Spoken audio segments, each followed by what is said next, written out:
Okay, looks promising.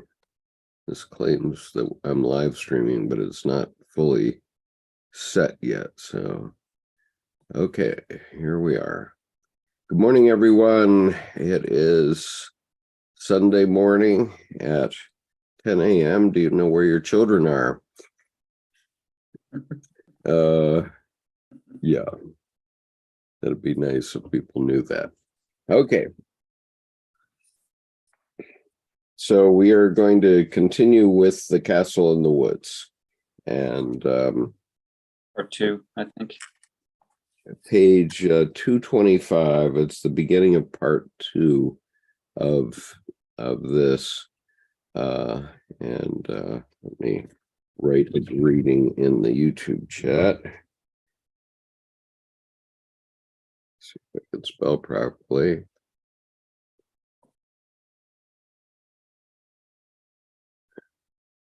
Okay, so we begin. First of all, I want to read the footnote, which is footnote number 24, before I begin, because it helps to understand what we're talking about here.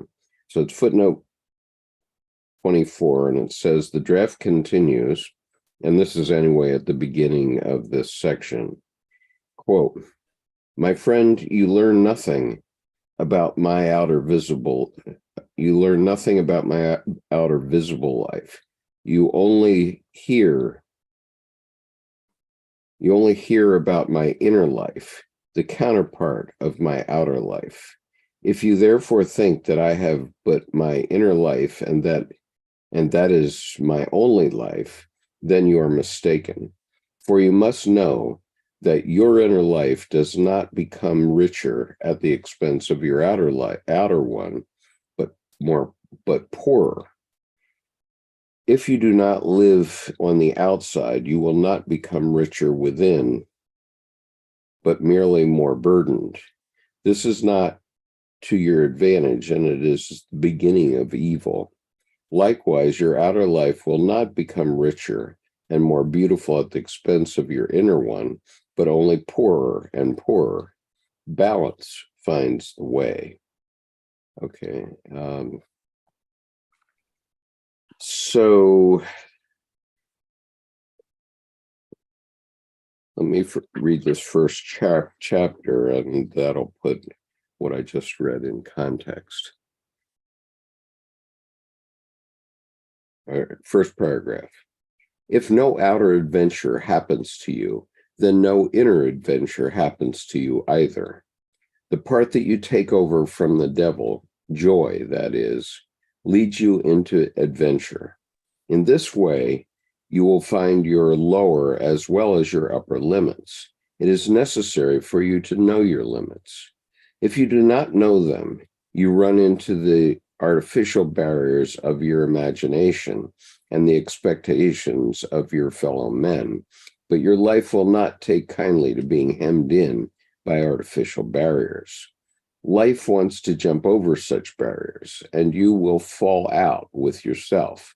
These barriers are not your real limits, but arbitrary limitations that do unnecessarily violence to you. Therefore, try to find your real limits. One never knows them in advance, but one sees that and understands them only when one reaches them. And this happens to you only if you have balance. Without balance, you transgress your limits without noticing what has happened to you. You achieve balance, however, only if you nurture your opposite. But that is hateful to you in your innermost core because it is not heroic. Okay. I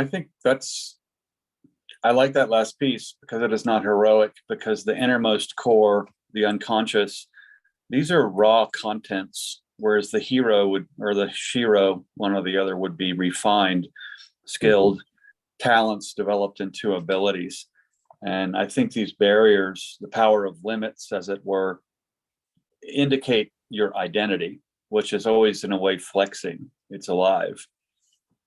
Yep, and it's always challenging. limits. So that's what I'm facing with elementary school system students right now who don't know their limits. And the significant thing is that they think that they want to do something, which is their psyche saying, I want to do something. But it exceeds the boundaries that are accepted in civilization. So not only do you have them wanting to exceed their boundaries and exceed all limitation, but we have civilization pushing back, wanting to, draw limits so that we can live together.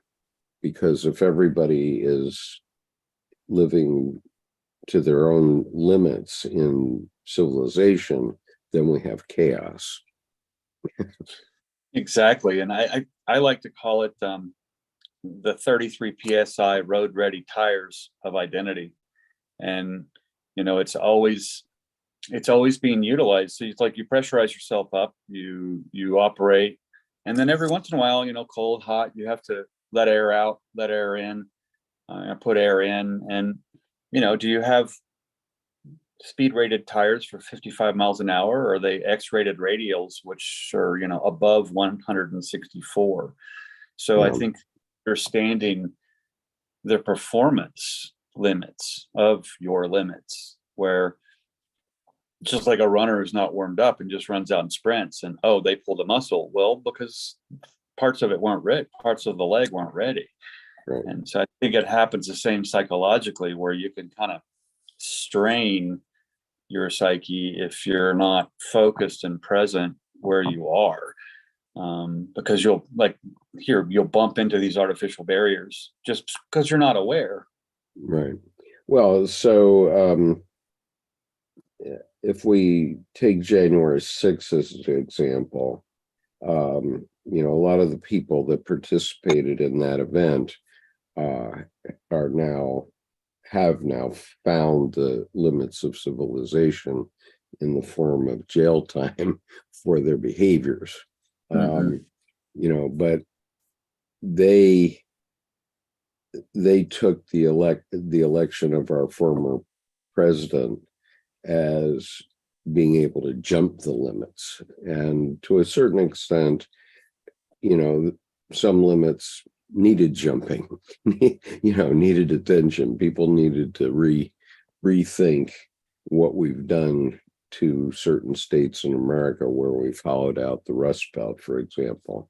That all had to be rethought and still does need to be rethought, because those people are justifiably angry by the fact that the captains of industry have moved their manufacturing jobs, they're very highly paid manufacturing jobs, offshore, leaving them high and dry. And, that's, so they're justifiably angry about that. But the solution is not necessarily getting permission to do anything you jolly well please.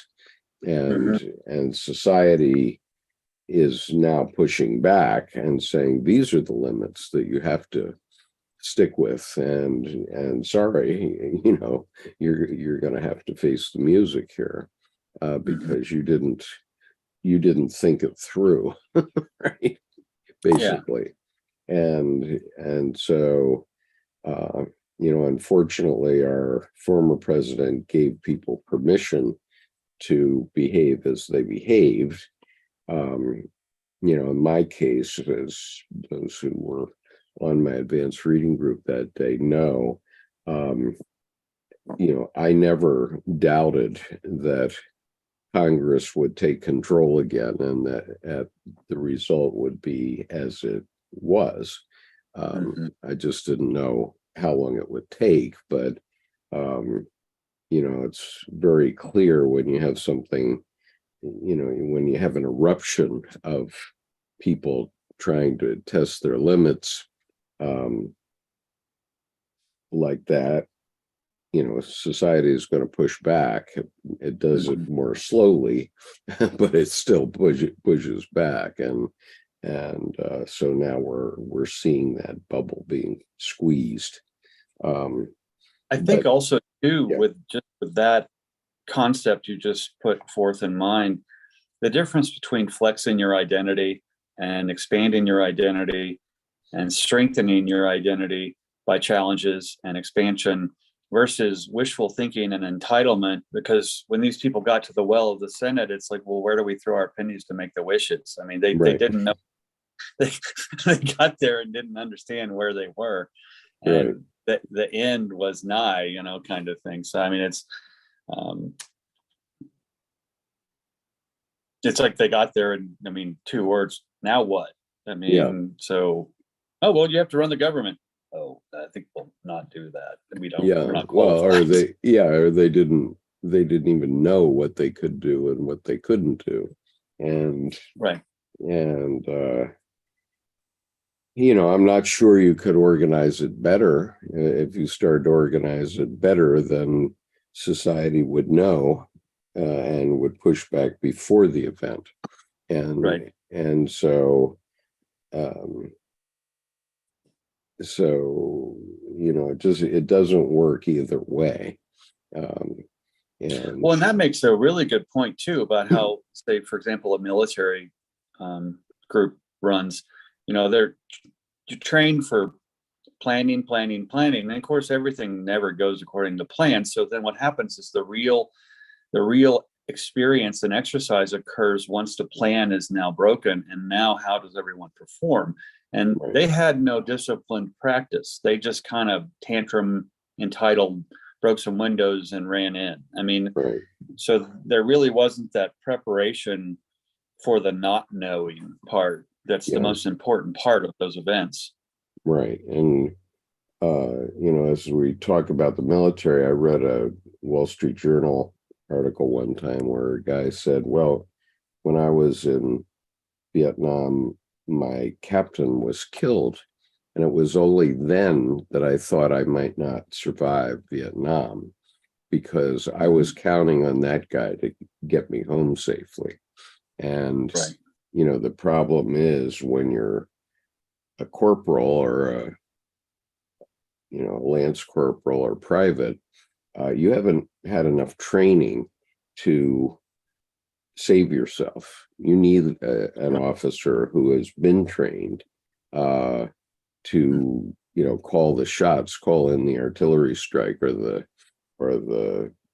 airstrike that's going to save you, because you don't have training and you wouldn't know how to do that or who to call. Right. And obviously that guy did survive, but hard to know how he did survive, right? But I just always thought that comment that he made was very interesting, because that's the purpose of officers who have more training and who can guide the battle a little bit better than somebody that's out there with a rifle and nothing else. Exactly. And even the sentence here, without balance, you transgress your limits without noticing what has happened to you. It's like if someone is in a really abusive relationship, half the time they're preoccupied with, looking for danger, whether it's there or not, and they miss what's going on. And so they make more mistakes. And the problem is it wasn't their place to have to be, given responsibility for that. And they start to not notice what's happening to them around them. And so it gets worse and worse. Sure. Okay. So reading on, my spirit reflected on everything rare and uncommon. It pried its way into unfound possibilities, toward paths that lead into the hidden, toward lights that shine in the night. And as my spirit did this, everything ordinary in me suffered harm without my noticing it. And it began to hanker after life, since I did not live it. Hence this adventure. I was smitten by the romantic. The romantic is a step backward. To reach the way, one must sometimes also take a few steps backward. And there's a footnote. The draft continues. I returned to my Middle Ages, where I was still romantic, and there I experienced the adventure. In the adventure, I experienced what I had witnessed in the Mysterium. What I saw there as Salome and Elijah became in life the old scholar and his pale, locked-up daughter. Okay, so now he's talking about the castle in the woods and the old scholar he encountered last week and his daughter. What I live is a distorted likeness of the Mysterium. Following the romantic way, I reached the awkwardness and ordinariness of life, where I run out of thoughts and almost forget myself. What I formerly loved, I must now experience as feeble and wasted. And what I formerly derided, I had to envy as towering and helplessly crave. I accepted the absurdity of this adventure. No sooner had this happened than I also saw how the maiden transformed herself and signified an autonomous meaning.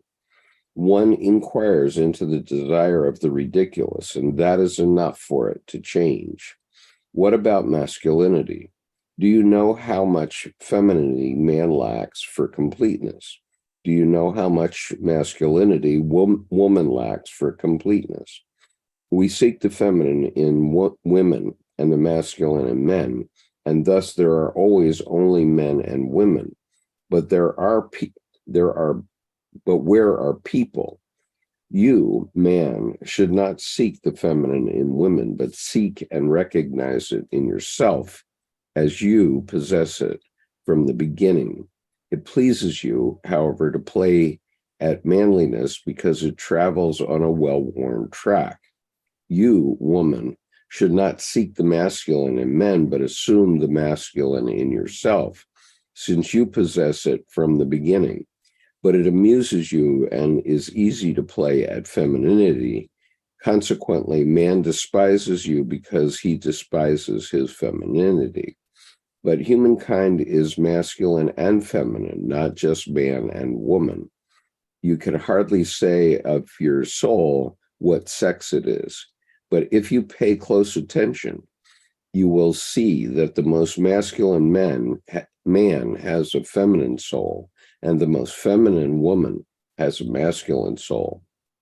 The more manly you are, the more remote from you is what woman really is, since the feminine in yourself is alien and contemptuous.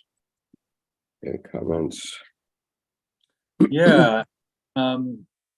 Yes, the recognize it in yourself as you possess it from the beginning. What's interesting about that is, all the fetus starts as female and only differentiates to become male. So that's the beginning. So the remembrance there, and then the male physical body differentiates to become the masculine piece. But the female generative part is always generative. And so it naturally has that potential. So then, in that sense, there's kind of an interruptus, as it were. And men kind of go off on a side road to become male. And they're then not as old, as it were. Whereas the woman's progression is more continuous.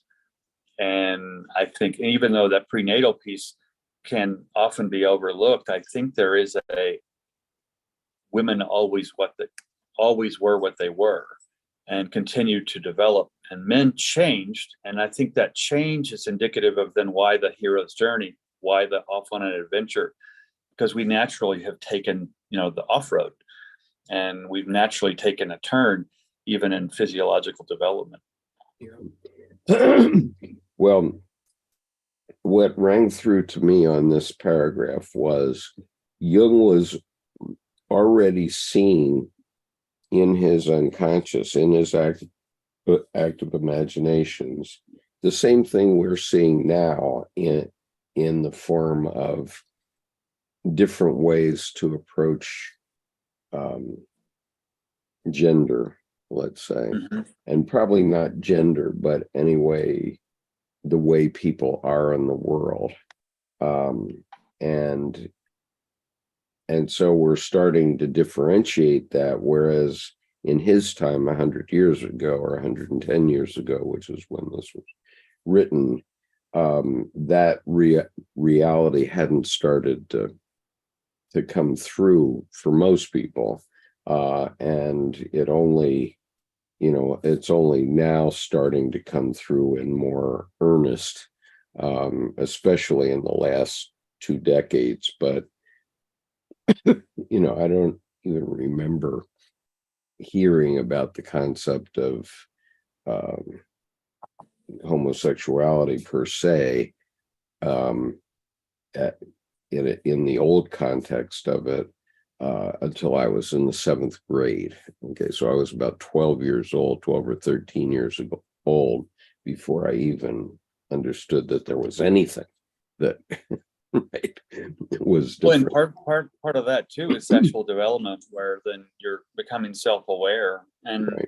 the whole gender spectrum is always. So it's the matter of who's aware, who notices. I mean, Right. some people who are more, we call it trans now, but more androgynous, as it would be, both sexes, would be trained into the position of, shaman.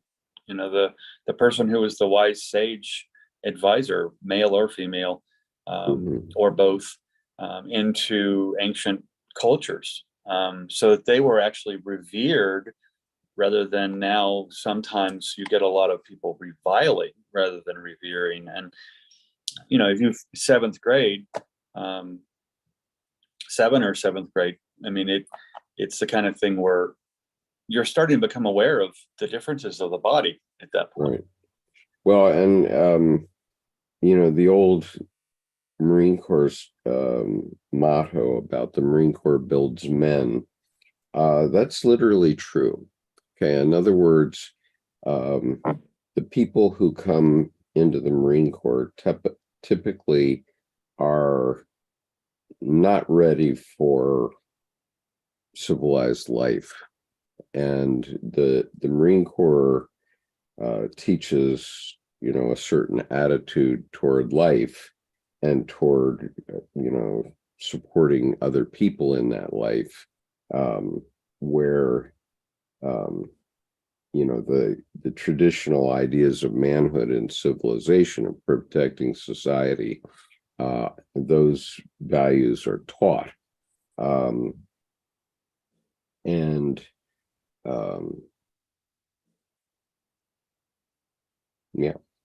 So anyway, I'll leave it at that for the moment, but reading on.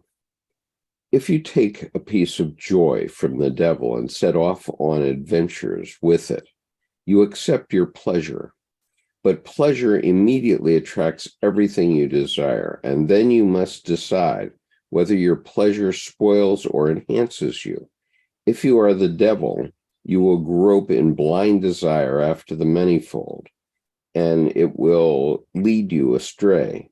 But if you remain with yourself as a man who is himself and not of the devil, then you will remember your humanity. You will not behave toward women per se as a man, but as a human being. That is to say, as if you were of the same sex as her. You will recall your femininity.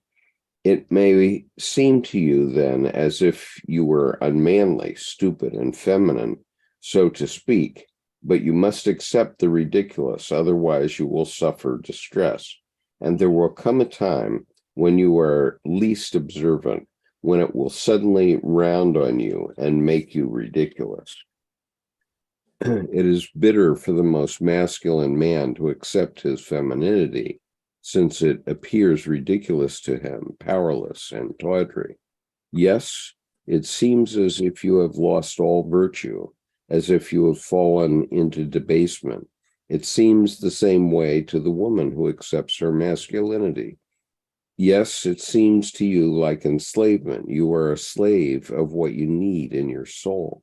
The most masculine man needs what women, and he is consequently their slave.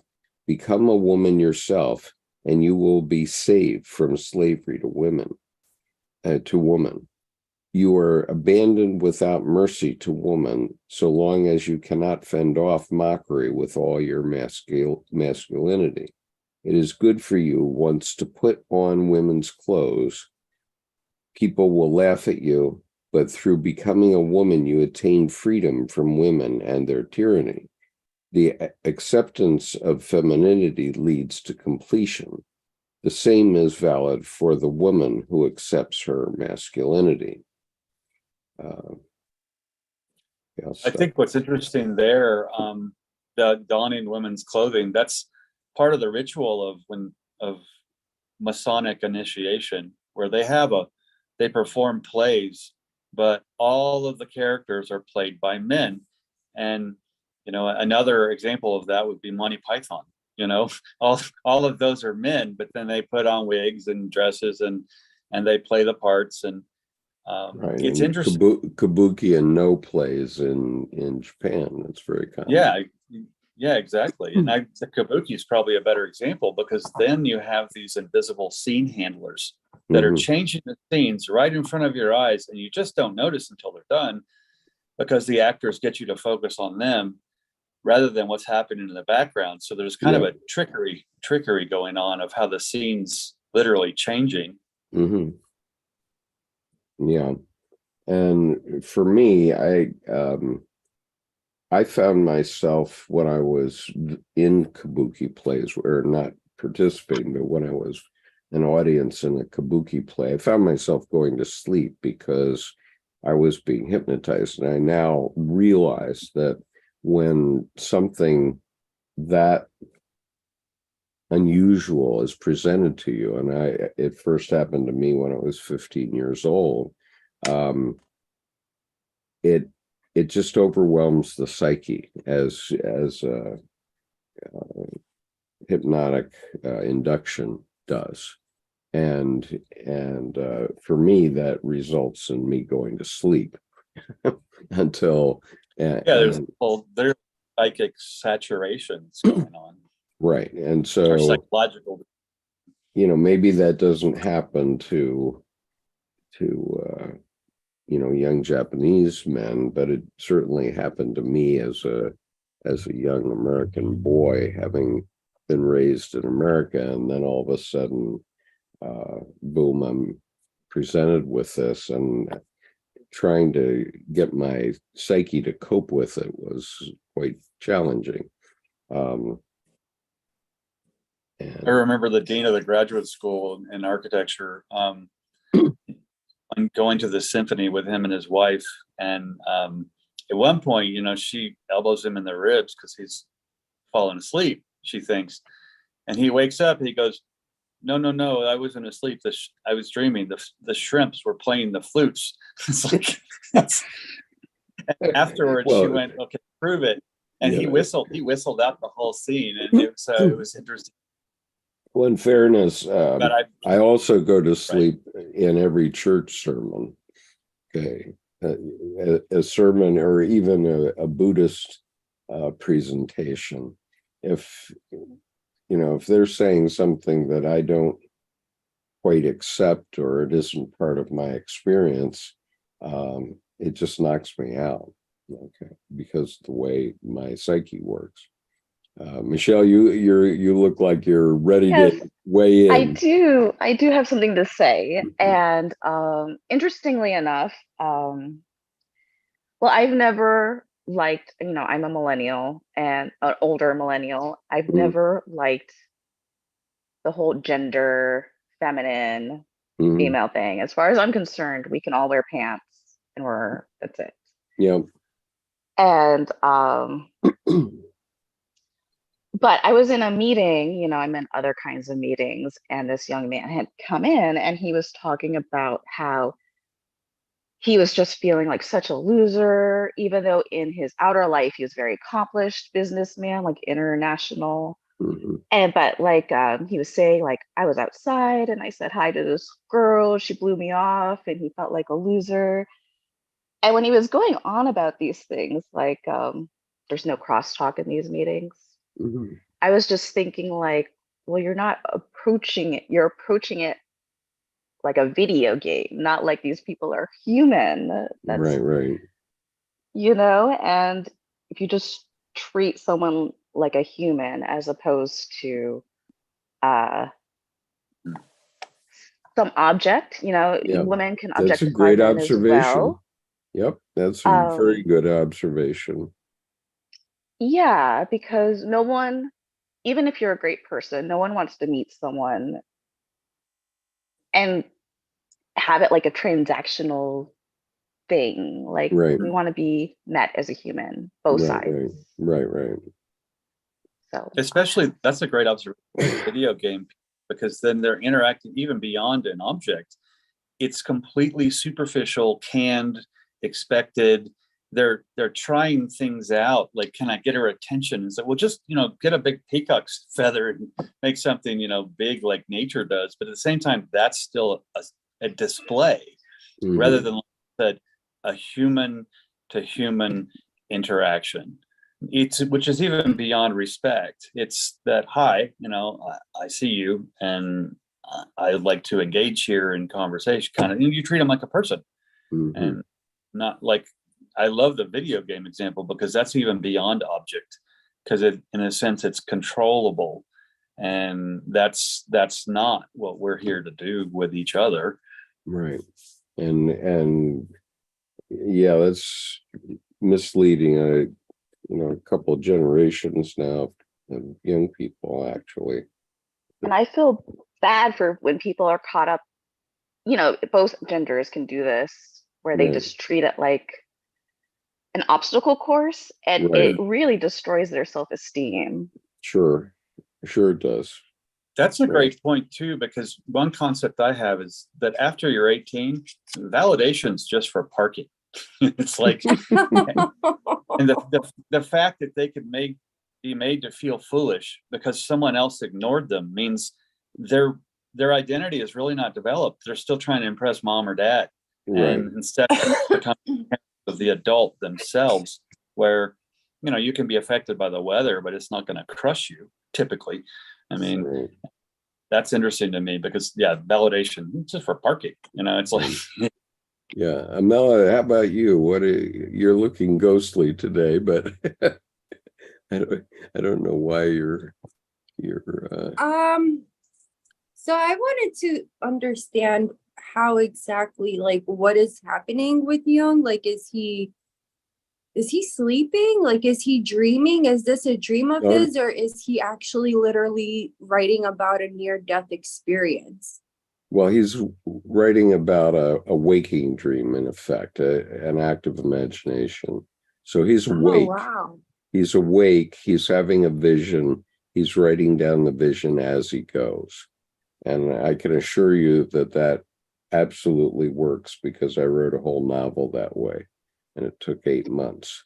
And when when that happened, um, I was being awakened by a vision every day, and I would sit down at the computer. I have no recollection whatsoever about working out the novel. I just sat down at my computer and I started to write. And for me, I was just seeing the action of the play come out, and I was just watching it. I mean, very much in the way that I read a novel. If I read a novel, I don't see the words. I see the action in my psyche. Um, and I think most people have that experience with novels, but um, I don't think many people understand that that's also the place that writers, that great writers go to, that they then become alcoholics because they can't get back to that place.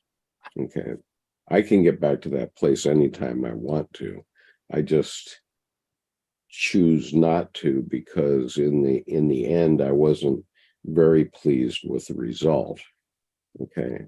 Now, Kathy, you came in, and so you must have some thoughts about this as well. No, okay. Well, in that place too, it's as if with a foot on both sides and a pen or a paintbrush in hand, you're riding a liminal horizon, Right. between asleep and awake, and that's really the creative drive flowing very, very strongly. Right. I mean, I know So some people that's who right. paint 10 months off, 10 months on, 10 months off. It's literally like pregnancy, and Right. that they have to refill, as it were. Right. And what I'm finding with the Rocky technique that we've been talking about a little bit in the last couple of weeks is that allows you to ride that liminal space if you give it a chance. Okay. I'm trying to get 300 kids to do it. And some of them are really getting into it, but there's some that are just sort of naturally resistant to it. And I keep trying to get them to just try it, because I know that if they do it for a minute or two and actually try to follow the instruction, they're going to connect with their unconscious, and it becomes a kind of meditation technique without saying the word meditation or saying that it is a meditation technique, but it surely is that. I mean, I was doing it this And that morning. resistance is kind of curious, because I mean, some could be just the age, and at the same time, it could be something's wrong at home. Yeah, And definitely, surely. they get out of line, that's a real big problem. So anything that's different, then they're afraid of it, literally terrified. At the same time, maybe they're already so out of line that that's their order. And so if you add something different, it upsets the disorder, as it were. Right. So So could be millions of ways to go about that. But. Right. So let's go more into this. The feminine in men is bound up with evil. I find it on the way of desire. The masculine in the woman is bound up with evil. Therefore, people hate to accept their own other. But if you accept it, that which is connected with the perfection of men comes to pass, namely, that when you become the one who is mocked, the white bird of the soul comes flying. It was far away, but your humiliation attracted it. The mystery draws near to you, and things happen around you like miracles. A gold luster shines, since the sun has risen from its grave. As a man, you have no soul, since it is in the woman. As a woman, you have no soul, since it is in the man. But if you become a human being, then your soul comes to you. If you remain within arbitrary and artificially created boundaries, you will walk as between two high walls. You do not see the immensity of the world. But if you break down the walls that confine your view, and if the immensity and its endless uncertainty inspire you with fear, then the ancient sleeper awakens in you, whose messenger is the white bird. Then you need the message of the old tamer of chaos. There in the whirl of chaos dwells eternal wonder. Your world begins to become wonderful. Man belongs not only to an ordered world, he also belongs in the wonder world of his soul. Consequently, you must make your ordered world horrible, so that you are put off by being too much outside yourself. Your soul is in great need, because drought weighs on its world. If you look outside yourselves, you see the far-off forest and mountains, and above them your vision climbs to the realms of the stars. And if you look inside yourself, you will see, on the other hand, the nearby as far off and infinite. Since the world of the inner is as infinite as the world of the outer, Just as you become part of the manifold essence of the world through your bodies, so you become a part of the manifold essence of the inner world through your soul. This inner world is truly infinite, in no way poorer than the outer. Man lives in two worlds. A fool lives here or there, but never here and there. I'll read that last couple of sentences again. Man lives in two worlds. A fool lives here or there, but never here and there. Yeah, it's one of my favorite passages in the Red Book. Yeah, and that really drives me into the instead of either or, which is always delusional and ultimately all too only rational. Right. It's the both and, where the heart of the matter is often nonverbal and visual, or Right. visual and consequently nonverbal, and oftentimes the silences, the other ally, Yeah. say two leaders standing in front of you, one speaks and one doesn't. Well, the one that doesn't isn't complicit. They're the radar. They'll pick up all the nostril flares, all the reactions and responses, and then they come together behind closed doors to then exchange, what showed up on the radar today, kind of thing. And so I think that a fool lives here or there, but never here and there. And so it's foolish just to live here or there. Yeah. It's more alive to live here and there, the both and. Right. I'm interested. I'm interested in the symbolism of the animals, like some of these pagan religions with like the ox, where they were sacrificing like 100 small children to this ox. I forget his name, something with the M. I guess he's like a demon nowadays in the crusade religions. But it's so. Which one is it? The Minotaur? Or Yeah, the Minotaur one. Yeah. Mithraean. Yeah, the Draic myth, which is the bull. Yeah. But so I wonder like what it is. I know that ancient Egyptians had they had like birds and alligators and all these different animals that were used as like masks for the pharaohs and their families. Right. And it's like to represent their spirit animal and personality and all that. But what I don't understand is like, because we always speak about Satan, and it's a pretty big theme in Jung's life, considering how he grew up. And I wanted to know if what is the significance between male and female and the goat, I guess it is, for blasphemous.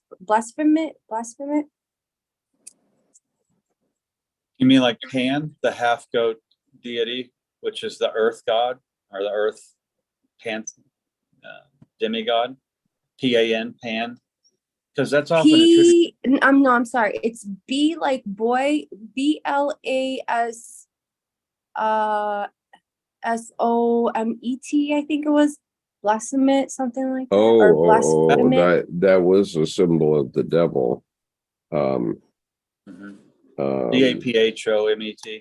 It's bad. There were some protesters who had the sculpture of Satan, and they wanted to like bring it to the state's capital of a certain state. I think it was Michigan, and they wanted to install that deity, that demigod there, but many disagreed. So it was like, what's going on? Well, what's going on is that those things are in us all. Okay, they are part of us, and they come forth in different ways, and but they're still there. Okay, the paganism still exists. Okay, in all of us, and so civilization moved on from paganism, but we still celebrate Easter and the Easter egg, for example. Okay, nobody can really explain why we do that, but we do it. Nobody can really explain why we use a Christmas tree at Christmas, but we do. And those are both, pagan rites, actually. Okay, and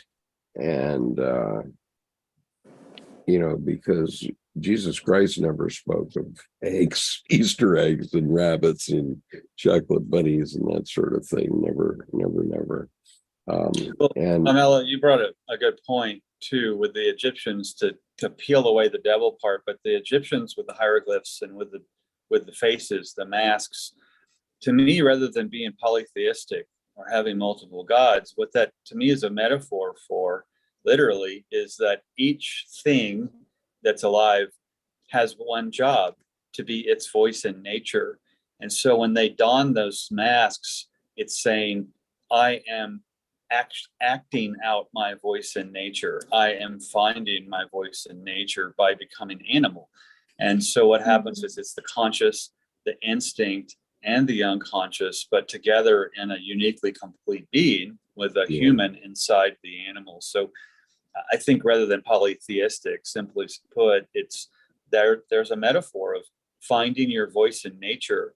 And that's that dawning of the masks, which only really the royalty did. So in that sense, there's also a fracture between who's in charge. Yeah, that's why I'm so curious, because, there is no mention of any deity who is like a goat, in the Bible or anywhere. Not in the Quran, not in the Torah. We speak of animals that we eat, like we eat ox, cows. I mean, like people eat a lot of different stuff, buffalo, ostriches, but the things that we eat. And when we say, like, for example, in the Bible, and when we read in the Bible and they break the bread and drink the blood of Christ, like wine and bread and lamb and all that. So that's one thing, but it confuses me, because here is this version, if you will, of Satan, where it's a human, like a humanoid with not humanoid, but like a human with hind legs, standing up, standing on their back, sitting in a chair, and having human hands, sort of like male hands, and like female breasts, and then two children on each side, like male and female children, and like all these symbols, and it's so interesting. I don't know where that you've opened up an entire can of worms. Okay. Sorry. No, it's okay. I mean, you've opened a lot of things, but let me talk about child sacrifice for a moment. Okay. Because you started this with talking about, sacrificing 100 children to something with the ox I think god it or was something, right? Yeah. Okay. And the point is that early human beings, pagans, were confronted with a world that they didn't understand at all. Okay, we understand our world a lot better than they did. If you're living in the forest, you're thinking about crocodiles, maybe. Okay, if you're living in Egypt near the Nile River, you're probably thinking about crocodiles fairly often, and so those images came up for Egyptians because they were symbolic of danger. Okay, let's say a crocodile is a symbol of danger, and the crocodile god is something to be afraid of. So what can we do to appease that god? And the appeasement is to give up something that's more precious than anything you have, which is your children. Okay, that's why there was human sacrifice all over the world, because people thought that that would appease the gods.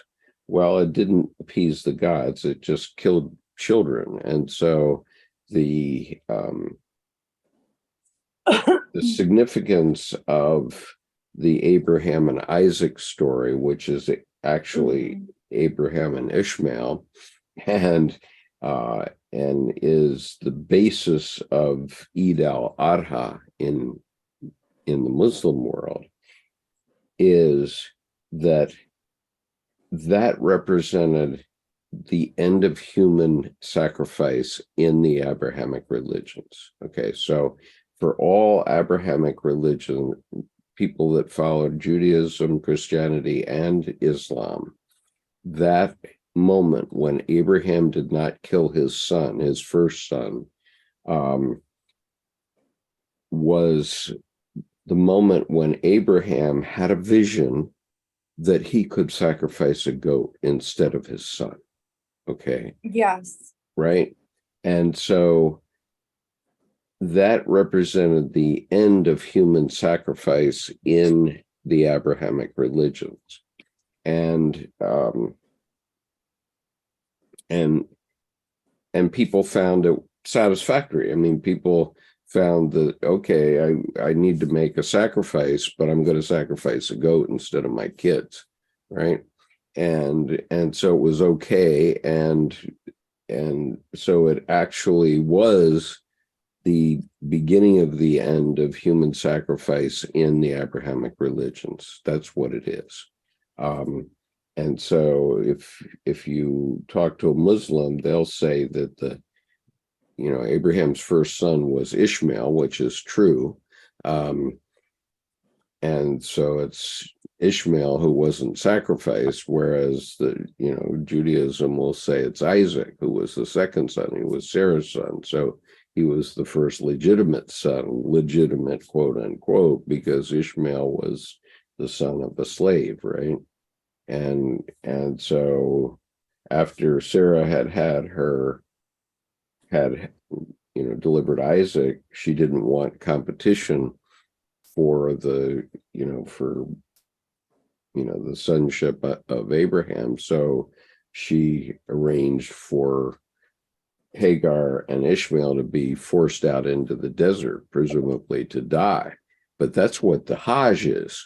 Okay, the Hajj is a reenactment of the experience of Hagar going out into the desert, and the Kaaba in Mecca is the well that was given to Hagar at that time that allowed her to survive.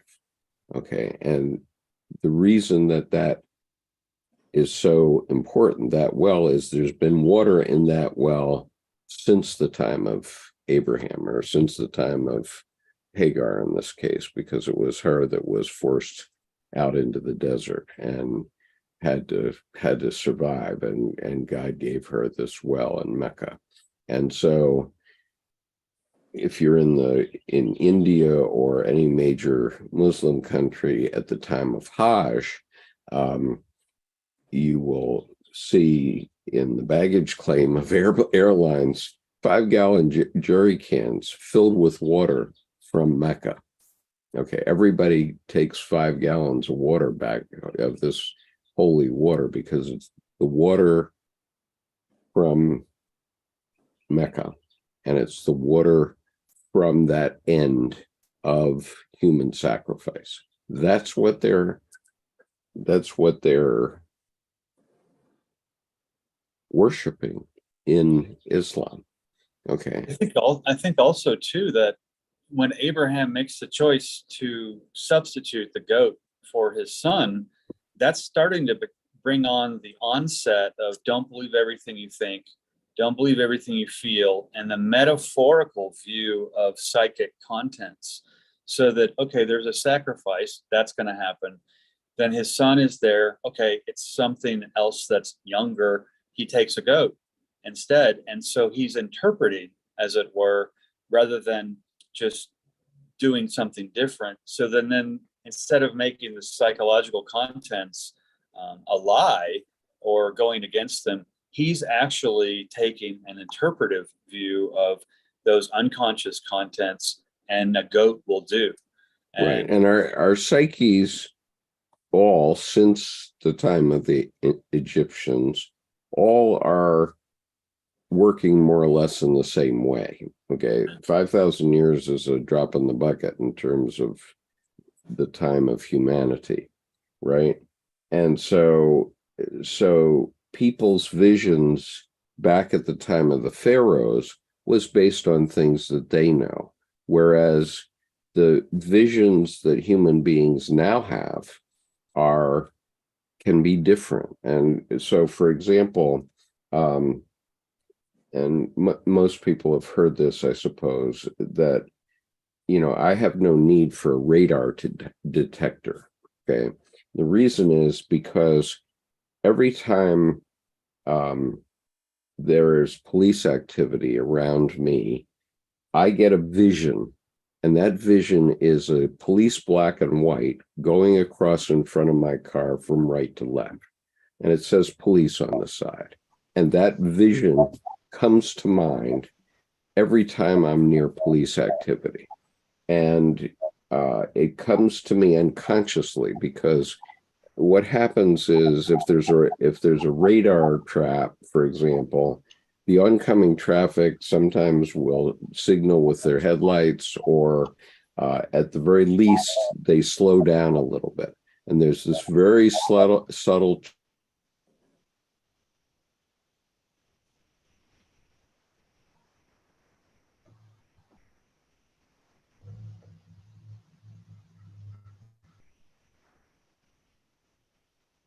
Your video froze. time. And so every time I get that vision, I know that in a minute to 90 seconds, I'm going to be aware of police activity someplace. And it could be an accident. It may not be a radar trap, but it never fails. Okay. I get that same hit, Skip. I get the exact same hit. Either I see it, or I hear it, or I feel it. Comes in different ways. Never fails. Oftentimes, it's an undercover vehicle that I will spot after my hit, and nothing as obvious as a marked car. Right.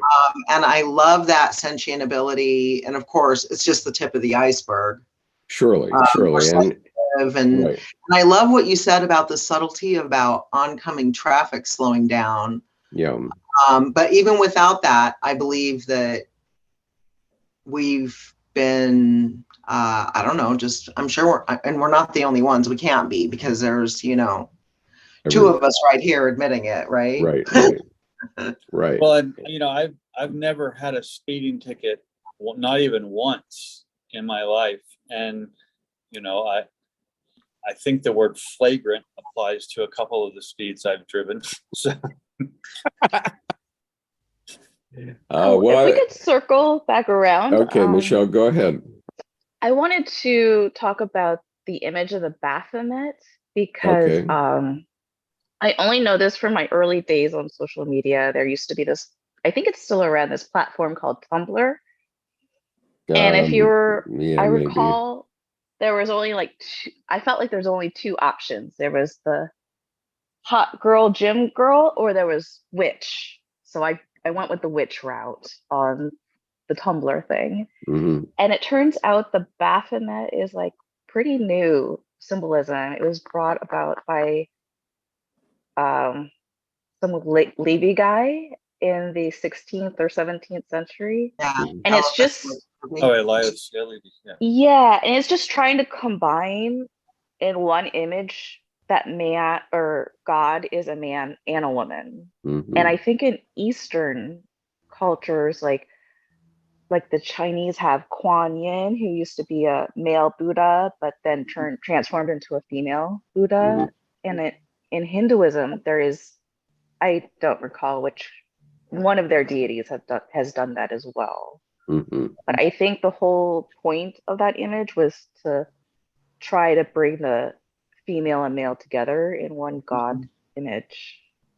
Yeah, it was meant as an esoteric, image, right? Definitely hermaphroditic, and many other symbols has been vilified, blown out of proportion, taken out of context. In some ways, used in ways not intended, maybe. But maybe was never meant to depict Satan. I think that's right on the money, and also I think it was an attempt to resurrect the concept of Shekinah, the original female godhead that most people it was completely ignorant of. They didn't. It was always this guy in the sky, and there's an old joke of, well, of course God's a woman, because the Bible is a bunch of men mansplaining about it all. So the other thing I'd like to circle back to is just the last lines in the Red Book that Skip were saying were some of his favorite lines, sentences in the book. And it was what came up for me, and I don't know if this was Jung's intention in the writings of these lines, but that and if you could read them again, that would be good. But okay, sure, I'll be happy. Otherwise, I'm paraphrasing. Well, it says, man lives in two worlds. A fool lives here or there, but never here and there. Right. Okay. And so a fool, the tarot depicts us all as a fool. Right. So we can all kind of put that hat on, but the liminal versus, or not versus, the liminal aside the concrete or the logos, if you will, the foolishness of either being all one or all the other. I mean, if you're all liminal, you'll be insane. And if you're all logos, you're probably, rigid at best and many other things at worst. Right. But to understand that, we stand on gravity's ground and we have the sky and the cosmos above, and then there's this liminal space there all the time. Surely. The synchronicities come from the liminal. The hits come from the liminal. The magical life is in the liminal. The liminal makes the logos tolerable in my experience. Like without the both. Right. What am I doing here? Sure. Okay. Well, I want to address one thing that I think Michelle was talking about Kuan Yin and the role of Kuan Yin. Okay, because it's also represented in Christ and the harrowing of hell. Okay, and it's about compassion. Okay, it's about compassion, and Christ spent 3 days in hell and brought some souls back from hell, right? And so he was compassionately, which is a feminine characteristic, compassionately bringing some souls back from hell, okay, which is exactly what Kuan Yin does, okay? And so I want to share with you an image that is hugely meaningful to me from Japan, and the name of this image is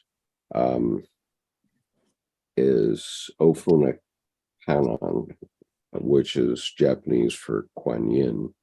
And so this is an image of Kuan Yin, and this statue was completed literally 1 month before I arrived in Japan as a 15-year-old boy. And its purpose was to indicate that Kuan Yin was going into hell to bring back the souls of the Japanese war dead and to forgive them. And I didn't know that until maybe 5 years ago. I was researching this in connection with this website 5 years ago, and I started to find that. But this image happened to be on the train line that I took between my home and my high school every day. And so rain or shine, day or night, it's illuminated at night. And my experience with it over a nearly 3-year period was that I found it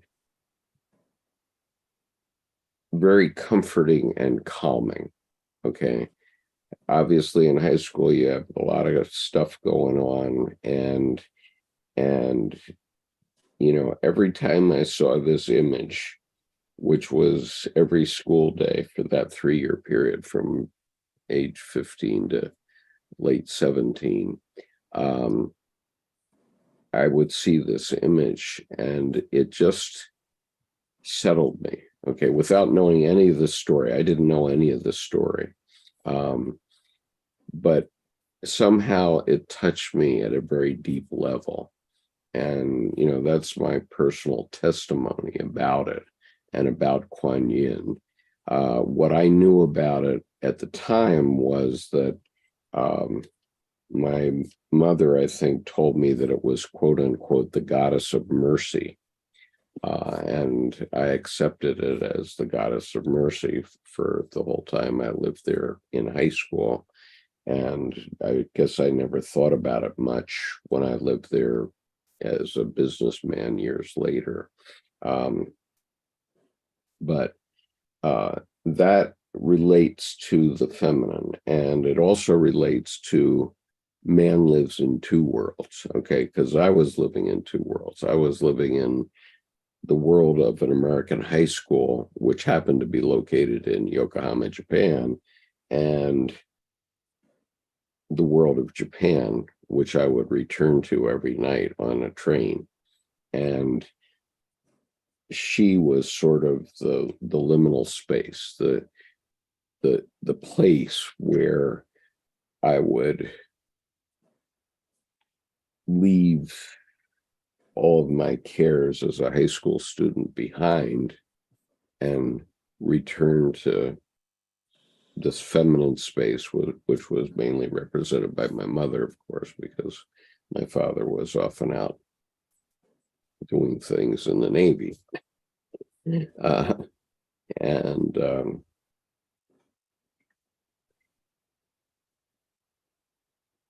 And so we do live in two worlds, and you know, that for me was purely experiential, and it's only in my dotage that I learned what it actually represents and how close it is to my actual emotional reaction to it at the time when I was 15 to 17 years old. Okay. And that's also the role that Christ played when he went to hell. Comments? Well, I love that example, because then it's giving you passage to both worlds at the same time. And honestly, that's what compassion is: your world and their world at the same time. It's discerning, but it's not judging. And I think that's the both and smaller both worlds of two people, compassion, and the both and of resurrecting those souls back to unshame them from the war. Yeah. And Anthony Bongiorno says, sorry, Anthony, I'm not good at pronouncing names that I haven't heard. He says, Quan Shai Yin is the male counterpart to the feminine Kuan Yin. Okay, I'm not aware of that. And, but, you know, Krishna also, as he points out, also as masculine, feminine, And you see that in the Bhagavad Gita, among other places. And so all these things were and are in the human psyche. And you don't need to know the story in order to have the feeling, the emotion, the experience. Okay. And so, what I was saying with the crocodile and the police car, for example, okay, that, our psyche has been communicating with us as human beings for 4 million years. Okay. And during almost all of that time, there was no language. There was only images. Okay. So the only way that human beings were communicating with their environment was through imagery. And, some of those images have come down to us in real time in our lives today. And so when you see a goat or a crocodile or something like that in your dreams, that was implanted there 1 million years ago, probably. Okay. And the compassionate feminine saving you from something that's scaring the bejesus out of you, that's been there since, for millions of years. I mean, even before humans were humans, we could say, even long before that. And so we have symbolized that by Kuan Yin, by Christ, by Krishna, as human beings everywhere in the world. And it's very obvious. And, you take something like the police car. Well, that's a fear of the predator. Okay. The predator maybe was a tiger in the old days, or a lion, who was down under your tree, and you suddenly reach to wake up, that wakes you up, that sudden jerking motion that we all experience at some point, where we're asleep and all of a sudden that your body goes like that. That's a motion, that's a reflex of you're falling out of the tree, and you better hold on, because if you don't, you're going to get eaten. And so that police car is just an image that is introduced in my psyche by my life. Okay. And we all have our own symbols that we've experienced in our lifetimes, and our psyche uses those symbols for the same communication. But in an ancient person, the image would have been a tiger, probably. And in a modern person, namely me, it's a police car, and it's always the same. Okay. And so, we live in these two worlds, and our psyche, Jung is talking about it being our psychic world, our unconscious and our conscious. And so we live in both worlds, and we're not a fool in both worlds. Okay. We're only a fool in one of the two worlds. Judith, did you have something to add? Yeah. I was thinking, I don't know, my screen just blanked off, but can you hear me? Yes, we can. Okay. Yeah, I can hear you. I was thinking that as a therapist who's very informed by and appreciative of Jung's vast heart and Mhm. mind, that a lot of what I really feel I'm offering is inviting souls out of hell Surely. and into more of the liminal as a larger sense of being and living, because often they're so focused on the logos, on the this or the that, Right. especially the suffering of it. Right.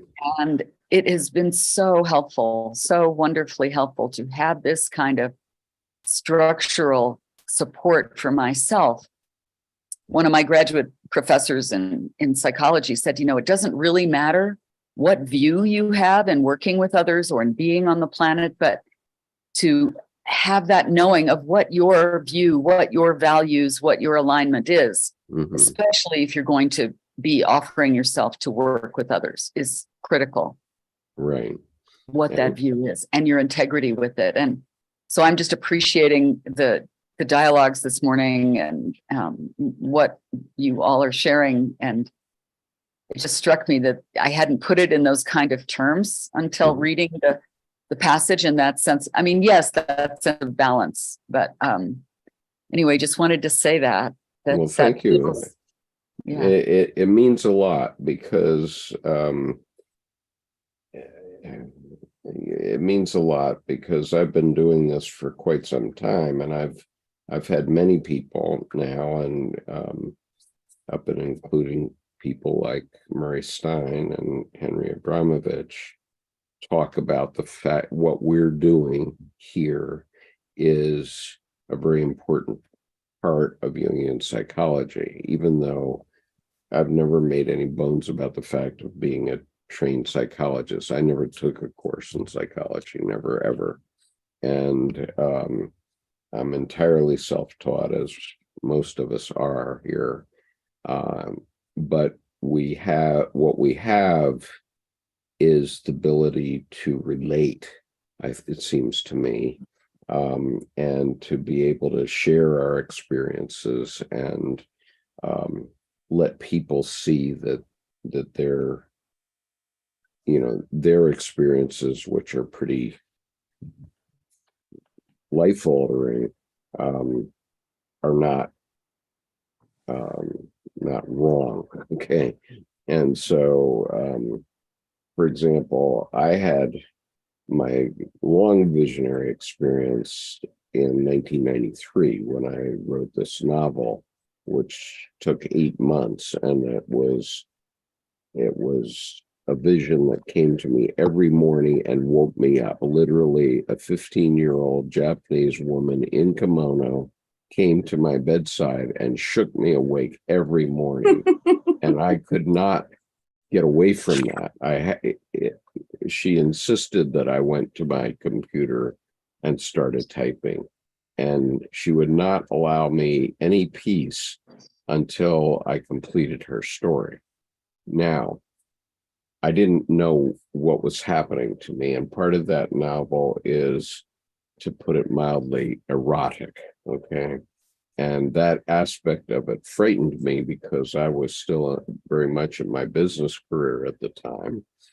And so I put that novel in my drawer for 16 years. And during that, then when the Red Book was published in 2009, I recognized my experience in Jung's, although the visions that Jung had and the visions that I had 16 years earlier than I knew about the Red Book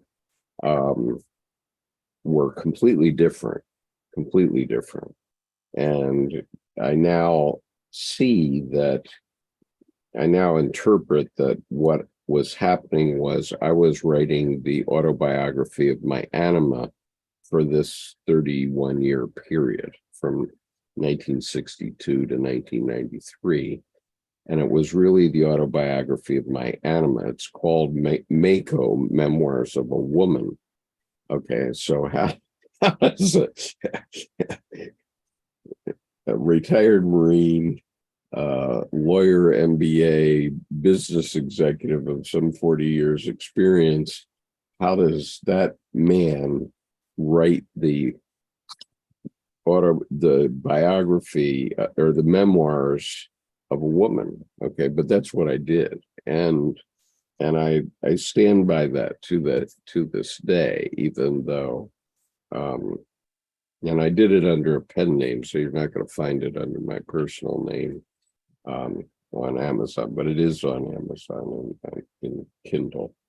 But that's a great example of you inviting yourself out of hell in a way. And I Well, love but I didn't know that at the time. I had to study Jungian psychology for 20 years after that, before I even started to grasp what the enormity of it was and the enormity of what my experience represents. And oh, definitely. But I think just above Jung's door, called or uncalled, the God is still present. And I think that absolutely, you God calling yourself out of hell.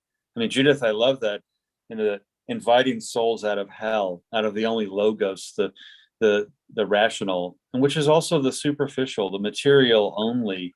And there's a currency of value, I think, that's important there, of the both and, so that people get off just superficial and understand that the surface needs to be generated by the substance, and literally inside to outside. So I love when you said inviting souls out of hell, because I think that really puts a fine grain of what I do is teach people about the both and, comfortable with the not knowing, to get the silent, nonverbal, visual coming out, which takes them out of the hell of being entrapped in either vicious environments, abuse, or simply just surface. Like Michelle was saying, the video game approach of that one male to that woman, and that where you can actually have the whole shebang if you have both and even then still it makes it a little more treacherous sometimes, because the not knowing is almost often more important, which can lead you to act like a fool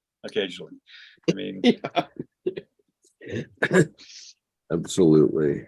but that inviting souls out of hell, that's such a wonderful what am I in service to kind of response. I wrote that down, big quotes. And well, and so that's what I guess Jungian analysts see, is that they're inviting souls out of hell, and maybe we do that in a smaller degree here. We don't. Nobody gets paid for doing this. well, but also unshaming the hell. We can't hear Judith. you, Judith, until you unmute. Excuse Am I me. unmuted? Yep. There you are. Anyway, absolutely. It is, if we are in our knowing and unknowing, I think all who touch us, or how the world touches us, we come from what we are open to and share, Sure. whether it's conscious or not so Well, conscious. and Yeah, this is literally my calling. Okay. Somehow I was always meant to do this. And it's only in retrospect that I can say that. But, I do it every Sunday, and Jordan does it every Sunday because we're called to do it. Okay. And, Yes. and, Yes. and only that. And it's not because we get paid or any other such thing. Yes, I get a few pennies from Amazon. I get $100 every 2 months for my 18,000. Skip, I'm sorry, I have to followers. leave a little early. Can I just say something very quickly Sure, before I please log go off? ahead. Go ahead. Sorry. So I wanted to reference a few things that are recurring themes in Jung's literature. Sure. One of them is not only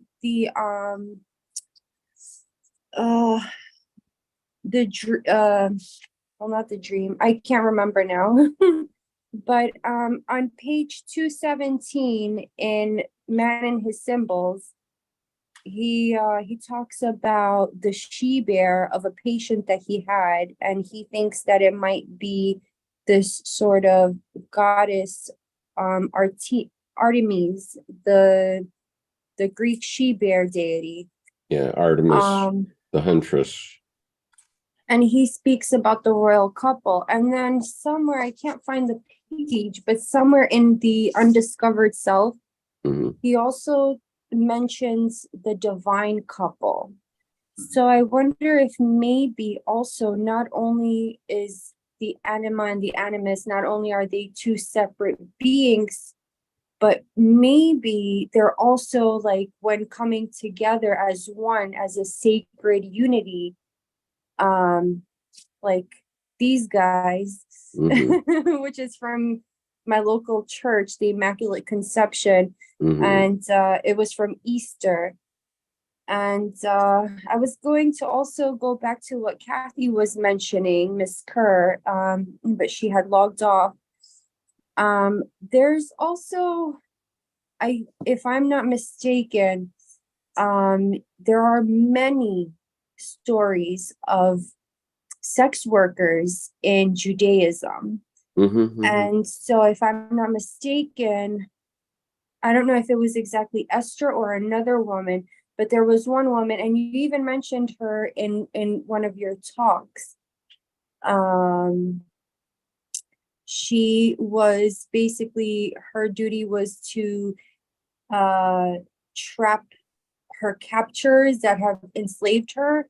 And basically her task was to be a sex worker, but instead of seducing the men, she decided to go with them and go against her oppressor and sort of like do her duties of liberating Israel. And she cut off Holofernes's head. Yeah. There you go. She didn't mess around. Yeah. Oh no. And then Well, Salome was involved in that too. Go ahead. Also, Jordan, remember when we were talking about someone has to give you the tarot cards for like the psyche? So I bought my own tarot cards at TJ Maxx. Oh. Well, it's funny because there's so many myths about, I mean, people, when someone tells me, oh, someone has to give you your first deck, I'm like, then go ahead and make it yourself, wrap it, and give it to yourself. I mean, so the whole gifting a tarot deck is an old myth, which is actually kind of exclusionary, so that people who aren't ready, people who aren't going to do their own thing, don't go get one. So there's the having to step past the boundary of the wives' tale or the myth of, if you had to buy your own tarot deck, well, that's a popularity contest. So you're already but you're unconscious. Well, I had to sacrifice it.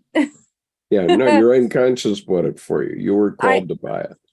I had to make a sacrifice for it. So basically, I'm so religious, and like I believe that what happened was all of the things that I put out into the metaphysical world, it just came back to me in the form of these tarot cards, because I was mentally attracting it. And so these are the ones that I ended up with. And I don't know who this Caitlin Keegan is, but she's not anyone famous. She's just an artist who has a passion for tarot cards, not at all religious. But I did have to make my sacrifices for that. And it's not anything pagan. It's just like a form of gratitude into the universe. And so it's a really good experience. But I wanted to ask, because Skip, you had mentioned before about Krishna and, oh, that's cute. The Jungian tarot. Oh, that's an investment. Oh, wow. Oh my gosh, Jordan, you too? That's what I do for a living. Mello, what you probably don't know is that we've done years worth of tarot discussion on this channel, and all those videos are still on this channel. You can find them. I've seen them, yes. Yeah. So yeah, my job, I'm a tarot professional. I mean, I thought you were a psychologist. no, I just play that on TV. Yeah. Jordan reads the tarot in Taos, New Mexico. I'm a tarot professional and astrologer. I was an architect for 30 years. So I've been interested in depth psychology, Jungian depth psychology, for 30 plus years. But I'm not a psychologist. I only play one on TV. So. But I do have one question for you, Jordan. So now that we've established, you know, what Michelle was talking about, with like this interchanging of gender unity and then gender individualism, if you will. What do you think is the difference? Maybe this would be like a whole different discussion, but what do you think is the difference between like the psyche and the avatar? The psyche and the avatar? Whoa. Go ahead, Yeah, because Jordan. here you Do have you the mean You the were asked the persona? question, Jordan, so Give go me a ahead. little- Give me a little more background on Avatar. I mean, other than the movie or a picture of ourselves, a symbol of ourselves. How are you using Avatar there? like Do you mean avatar. persona? Yeah, sort of like the reincarnation of Krishna, or like the next coronate, like, you know, the process of like the lifetimes of that one deity. Like, for example, you know how people say like, well, it's not necessarily the same in East and West, but people say like the rebirth of Christ. So like, you know, the reincarnation of being, you know. So like, where once I was a man in my past life, and then in my next life I will be woman, and then in my next life I will be dove, and in my next life I will be serpent, you know. So just that sort of Now like, you're a Buddhist.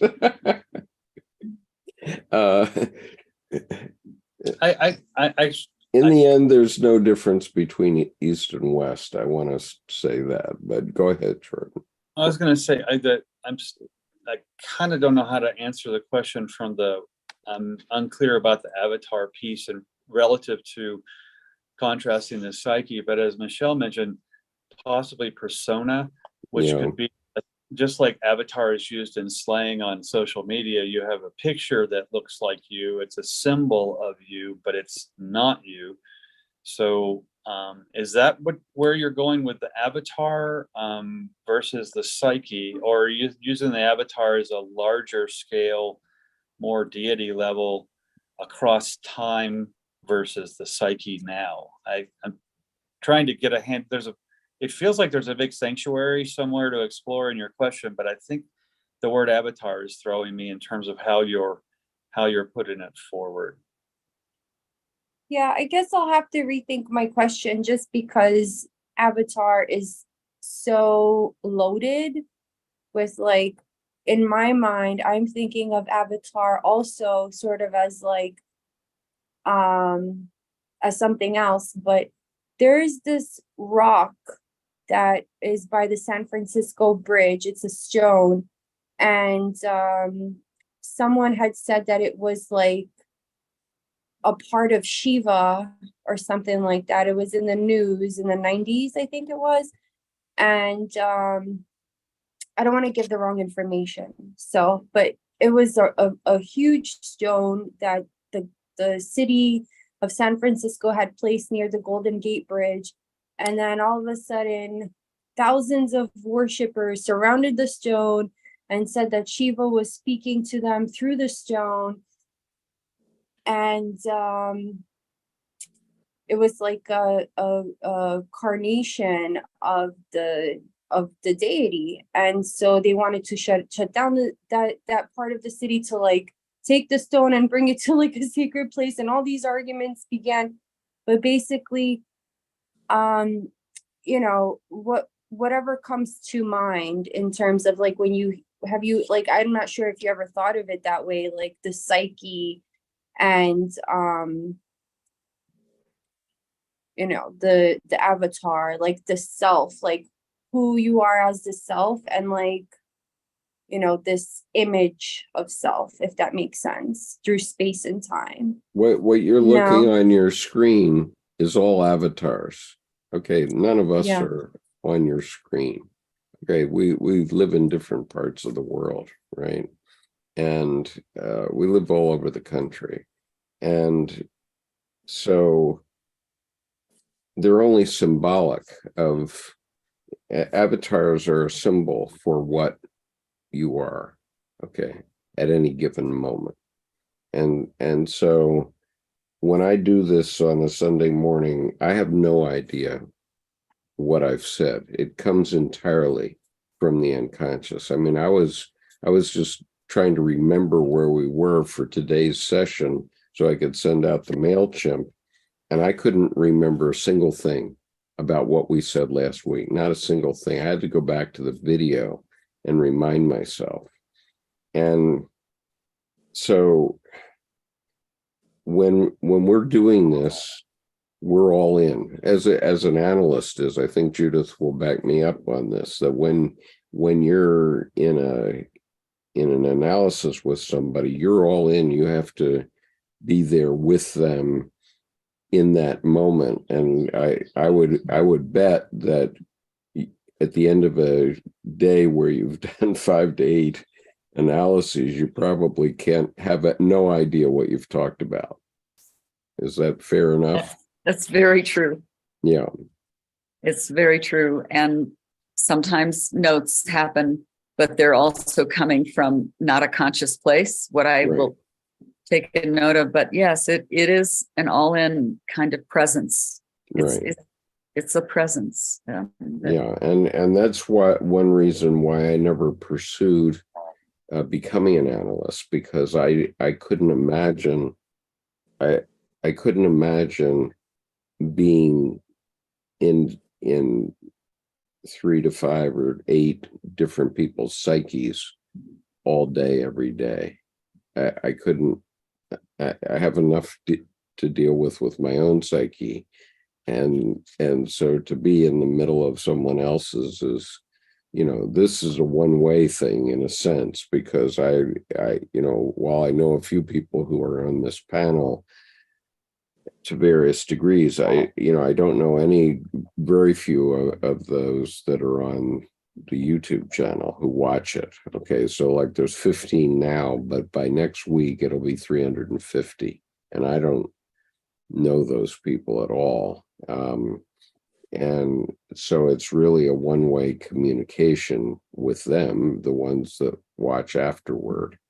And so all I can do is be honest and react to what I'm seeing in the Red Book and talk about it in the context of the 21st century to the extent possible, and based on personal experience, which I have a very broad personal experience. So I've lived many lives. So the result of that fact means that I can open up discussion on things that people would never think of. Like I could open up the discussion about Kuan Yin and the Open Canon, because I have a personal experience of that from my lifetime. But anyway, go ahead, Judith. I'm sorry. No, it makes a huge difference to that experiential, and it is I came to be a therapist, quote unquote, later in life. At least I thought at the time. I'm in my 70s now. I was in my early 40s, and I feel like it's such a gift.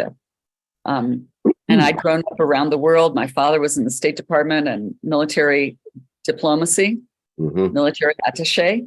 Right. So we lived in different countries. Every 2 or 3 years of my life, I moved to a different country.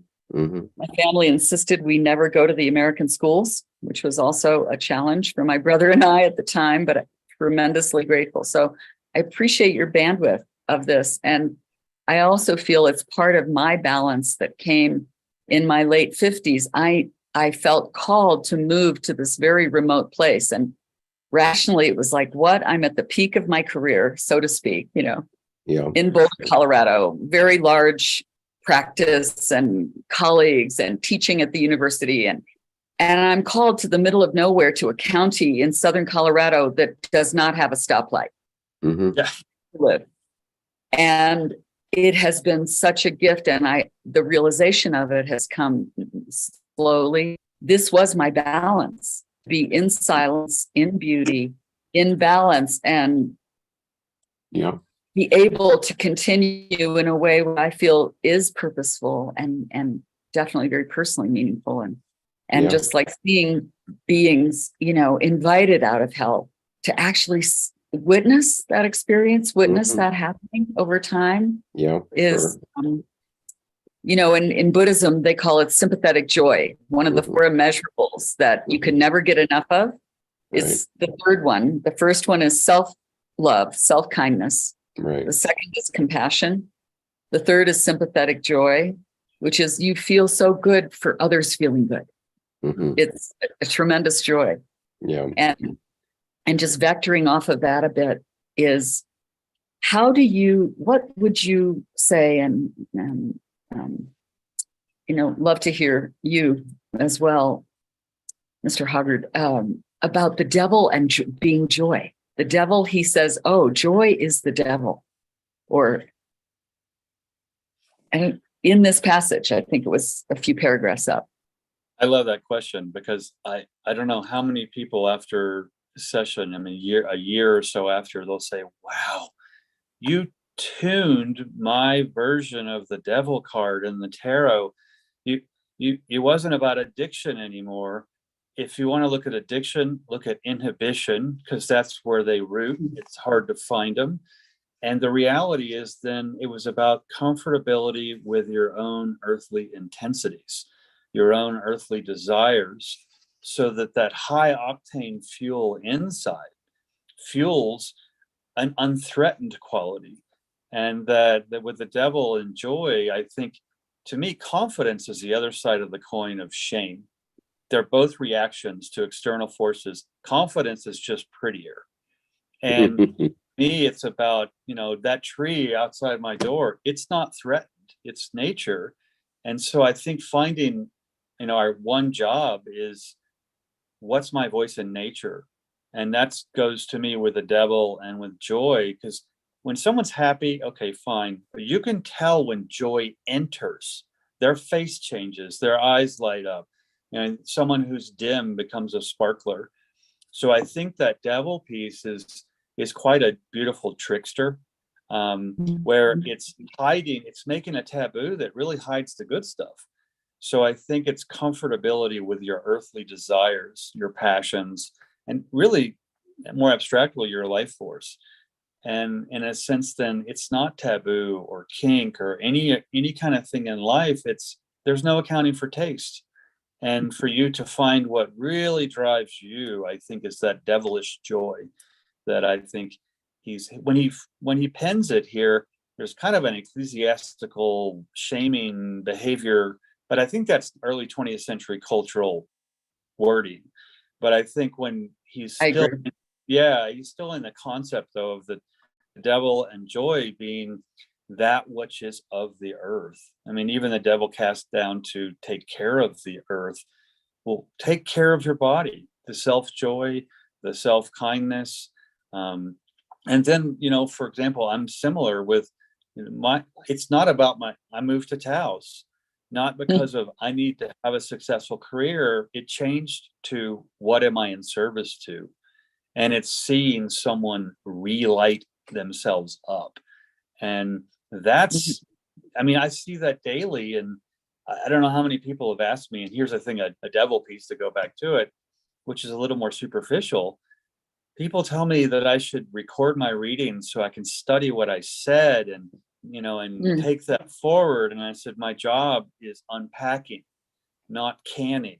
So I'm not going to can myself, and I think that unpacking the messages is important with the devil so that you're not terrified of yourself and actually, especially of your own intensities.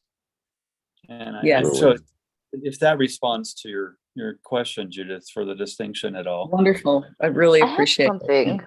to say. Yeah, go ahead, Michelle. This is just to all therapists. I've gone through so many, and I really think I'm a patient that a therapist should be happy to have, because I spend a lot of time reorienting them.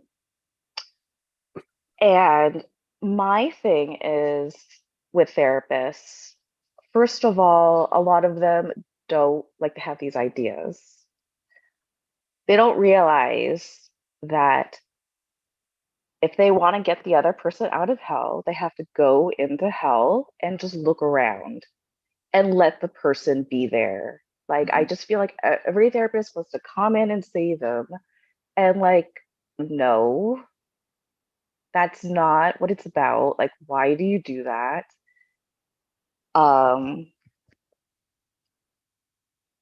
The first thing about being in hell is just knowing the landscape and knowing it really, really well and being okay with it. And,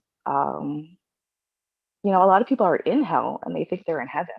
So, no, I appreciate that, Michelle. And, yeah. you know, I say sometimes a koan that people get kind of confused about, but I say, you know, there's no genuine change, even if you come wanting change, right? For therapy, healing. There's no genuine change without self-acceptance, without knowing where you are, how you are. Let's go in, you know, and often what I say is there's some rough neighborhoods.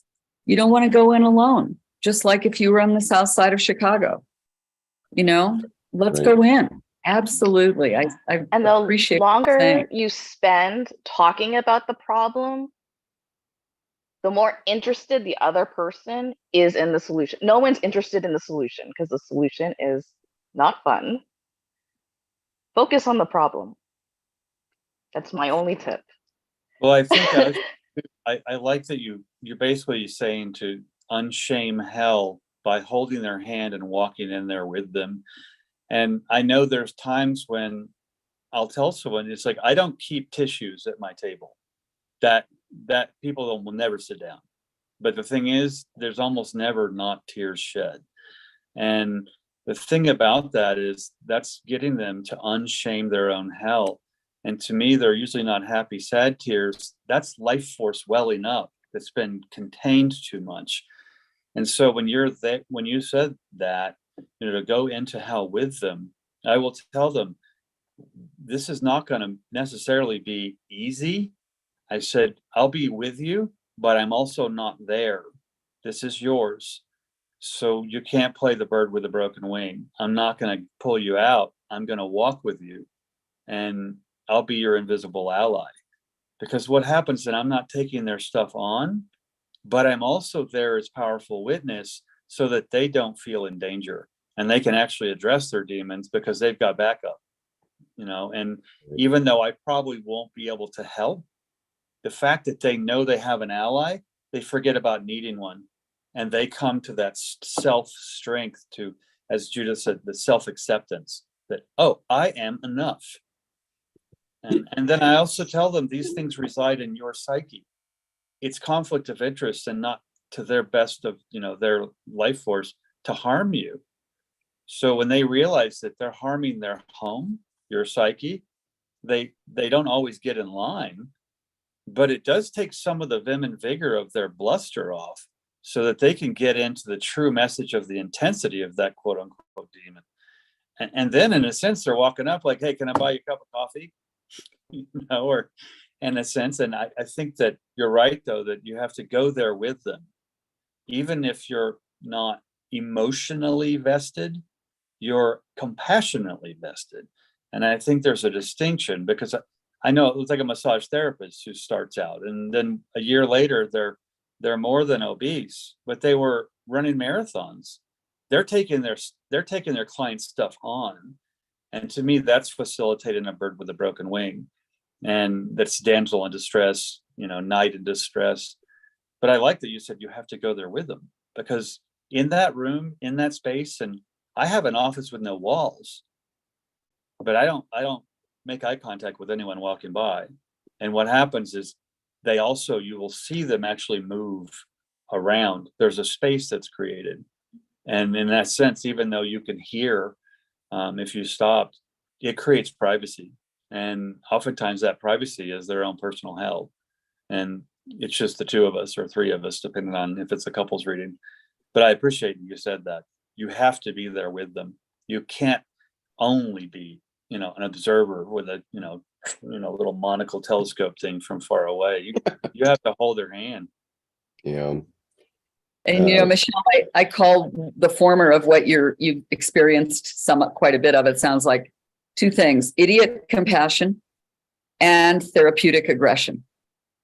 You know, wanting you to be different than you are and thinking they have, you know, the therapeutic aggression, you know, even if the intention is good, the impact is pretty lousy.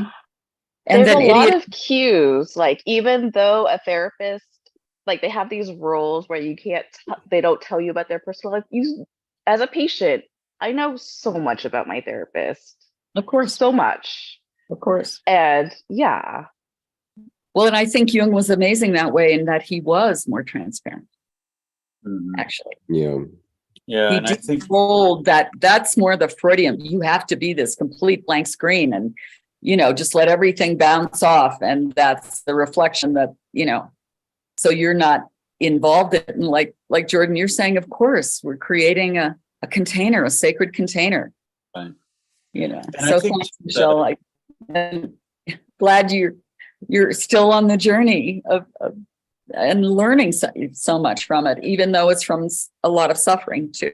And my heart's out to you for that, with that. you know, and it's interesting because I think there's a discernment point where if I frame it, I've had this experience versus I have known people or I have seen this and I third person it. And the times when I third person it is when I can tell they're still struggling to become an adult. I mean, they may be 50, but they're still have too much power of suggestion. So it's better that I tell them those people over there did this and third person my own experiences. Whereas when I get someone who's on the same page, it doesn't matter if it's personal or third person. To them, it's information. And what happens is then they can make the discernment not to try to imitate me.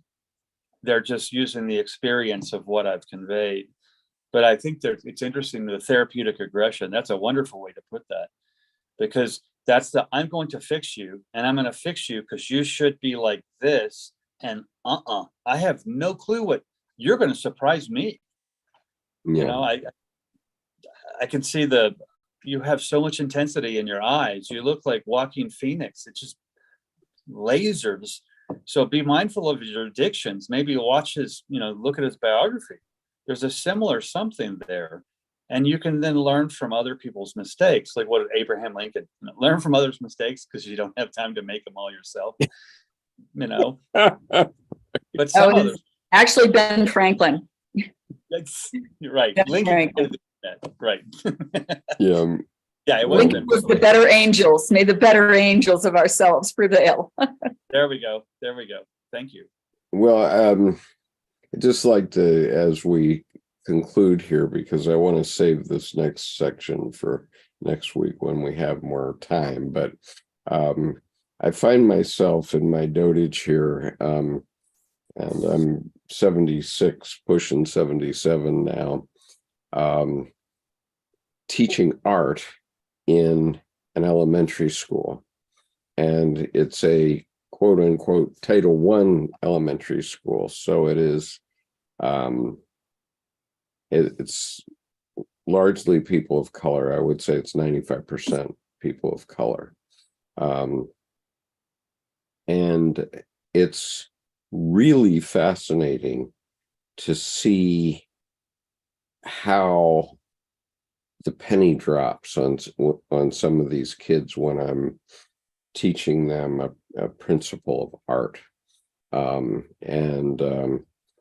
So lately I've been doing this technique called Rocky, which was taught to me by my mentor, Colleen Kubert. And I'll give you the link here so that you can go see what we're up to. But we're going to do something in the fall at this event that we're planning for California. It's called Confluence. The website is Confluence 23. That's not what it's called, though.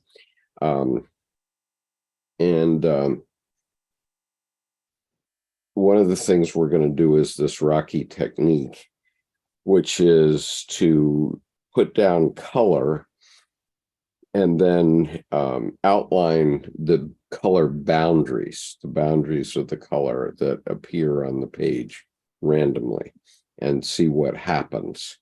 And what happens is truly fascinating. And I have probably 30% of the class, mostly boys, who are not able to follow the instruction at all, and can't stay on the boundary.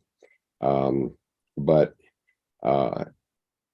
we're going to do a group Rocky that's going to be 30 feet long at the confluence. And so I said to myself, oh, wow, I have 300 students right now. I'm going to try to do this in school. So last week I started to do it. And I've done it with 60% of the upper school now. All the third, fourth, and fifth graders have done it. In fact, everybody has done it, because we're also running the pre-Ks through second grade through it, so that everybody marks the random color on this image that we're creating. That's about 75 square feet roughly. But I'll just but it's fascinating to see as they're starting to experience this technique, which is a technique of connecting with the unconscious. I'm absolutely convinced of that, and a way of connecting with the collective unconscious, because everybody wants to work on it, even the teachers. And so I'll just show you a couple of examples of what we're doing, or where it is so far. And let me see if I can start in a place where I began it, and then I'll show you how it's evolved in 3 work days that we have worked on it so far. And all I have to do is get back to my screen share here. Here it is. Okay. So this is how I started it. I got it in the middle.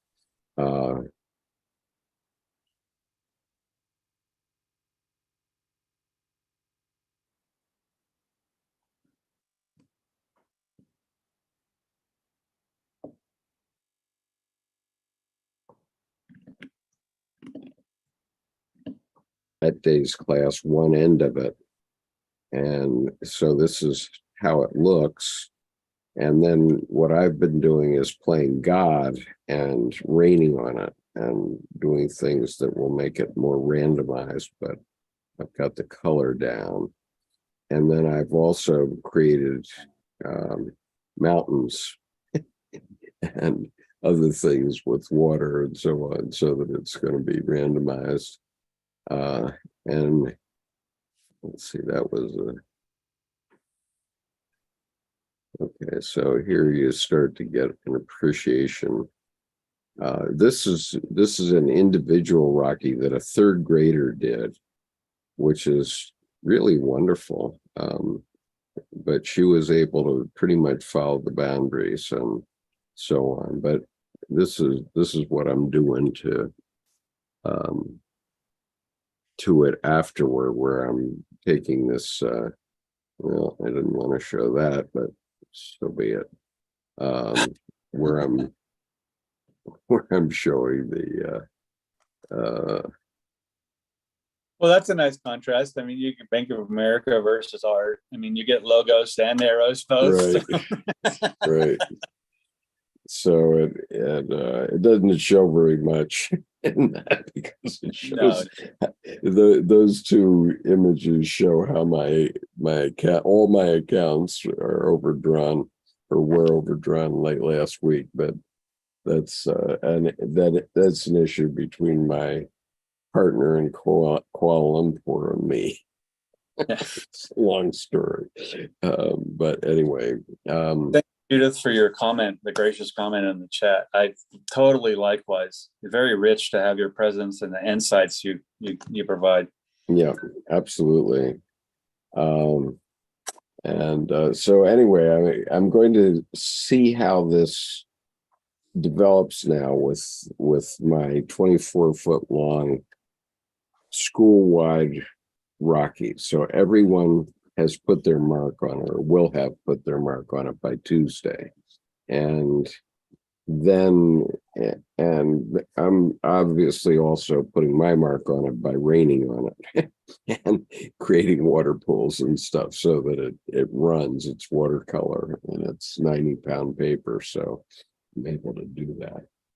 And then after that, Skip, after you've done some watering, so to speak, yeah, then are you doing the shaping, more of the sort of right. random shaping? So the unconscious part, or bringing the unconscious forward, part of it is putting the color down. And I've found that everybody wants to do it, okay?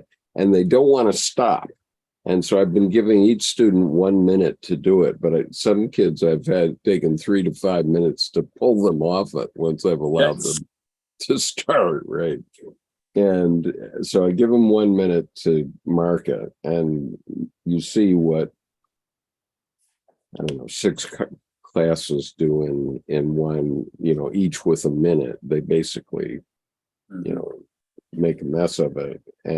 But that's fine, because that's what it's supposed to be, right? And then the idea is to outline it. So let me I love the 3 to 5 minutes to pull them off. That's really healthy defiance. That's the right kind of defiance. Right. No, more art. Right. So I'll show you a good one, because our friend Colleen Kibert was the one that put me onto this technique. And so I'll show you one that she did. She's a 90-year-old professional artist. And so she's been doing this for a while, but this is her piece. It's called A Red Ribbon Runs Through It. And she says that every place there's red, it indicates the red of a sash that goes in a corset. And so she, as a woman, and this is after 90 years of individuation. She's 90 years old. She has a master's degree in Jungian Psychology, although she's never been an analyst. She's always been an artist. And so the red marks the times she's loosened her corset. So it represents her 4 children and her 3 husbands, among other things. Wonderful. And Jordan said, "Oh, I see the 3 kings there." And yeah, I see the 3. I do too, Jordan. Yeah, I can't unsee it now. The 3 kings, Yeah. Right. And the nativity scene. And well, there's sacred birth going on. Right. So I see the face of God here above, up at the middle. So there's a lot there, but if you do it carefully, that's what happens. You start to see things that you didn't see before, and you keep doing it until you see what it's about, right? Mm-hmm. And your psyche tells you what it's about, right? And so this process that I'm doing in school is very challenging, because I'm trying to get 600 children to all take part in it and do something about it. And so I'm anxious, starting Wednesday, I guess it is, I'm going to start having them outline it and see what we get. And I love the metaphor. I love the metaphor of bringing unconscious contents to consciousness. Taking the art to a rational logos, shaping the forms, giving form to the formless. I mean, there's so much in that technique of the both. Right, and it's the collective unconscious of this school at this point in time is what it represents. I have no idea how the administration of the school is going to understand it. I've got 5 weeks left with my 300 student experimenters, and then I don't have a job beyond that because I'm an extended sub officially. But I look forward to figuring out whether this is going to be something, and I'm pretty sure it is going to be something we're going to do at Confluence. It's very, very powerful from my point of view. But I'm sort of an unusual guy because I'm over on the 99th percentile of intuitive in the Myers-Briggs. So I don't know what others can't see. That's my blind side. Mhm. And, It's funny, for the first time ever, when you just said Myers-Briggs, I'm like, oh, what a prison. It's like, don't send me to the Myers-Briggs. Well, I mean, the Myers-Briggs was very helpful to me 30 years ago in getting a handle about what was going on in my psyche and learning about it. It took me quite a time. I mean, when it was first mentioned to me by a brand new PhD psychologist in 1987, I made her sit with me at lunch for 10 business days. I was then teaching finance at the University of Maryland Graduate School. And I made her sit with me at lunch for 10 days and explain to me, tell me again what this means. I just couldn't get it. But once I grokked it, oh my God. And then it was a good, it was a good skeleton for everything that I've done since and got me into Jungian psychology. But it's interesting to me too, that I think early on, probably so long as I was still an architect,